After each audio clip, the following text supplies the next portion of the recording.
PCOD, PCOS ఉన్న వాళ్ళు red meat తినకూడదు, పొటాటో తినకూడదు, ఇలా కొన్ని ఫుడ్స్ తినకూడదు అంటున్నారు. అది మిత్ ఆర్ ఫ్యాక్ట్? ఈ పీసీఓఎస్, పీసీఓడి, ఇన్సులిన్ రెసిస్టెన్స్ ఇట్లాంటి హార్మోనల్ ఇష్యూస్ ఏవున్నా హ్మ్.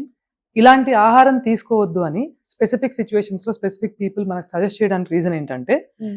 ఆల్రెడీ ఉన్న హార్మోనల్ ఇంబ్యాలెన్స్ హ్మ్. ఇంకా ఇందులోంచి వచ్చే హార్మోన్స్ వల్ల, పెస్టిసైడ్స్ వల్ల, ఇవి గ్రో చేసిన విధానం వల్ల, అసలు ఇవంటూ సే రూట్ కాబట్టి లేదా మిల్క్ ప్రోడక్ట్ కాబట్టి ఇలాంటి కారణాల చేత బాడీలో ఇంకా ఇంపాక్ట్ చేస్తుందేమో అని చెప్పి. I will repeat this.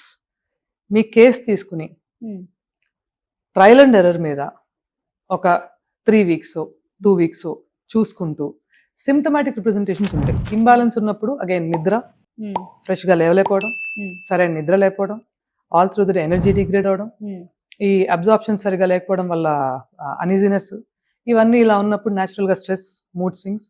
So ఏదన్నా ఒక ఆహారం కానీ, ఒక లైఫ్ స్టైల్ కానీ అన్ని కలగలిపి ఒక యాక్టివిటీ కానీ మనం చేసినప్పుడు 3 weeks బాడీ ప్రశాంతంగా ఉందా, ఇప్పుడు మాట్లాడుకున్నవన్నీ చక్కగా ఉన్నాయో లేదో చూసుకోండి. చూసుకుని దాన్ని బేస్ చేసుకుని ఈ ఫుడ్ వల్ల నాకు అరుగుదల తేడా వచ్చిందా, ఈ ఫుడ్ వల్ల నాకు అనీజినెస్ వస్తుందా, ఇది తినగానే నాకు స్తబ్దుగా అయిపోయి నిద్రపోవాలనిపిస్తుందా, ఏం జరుగుతుంది చెక్ చేసుకోవాలి. వీటన్నిటికీ కొంచెం శ్రద్ధ, కొద్దిగా టైం స్పెండ్ చేయాలి డబ్బుల కన్నా ముందు.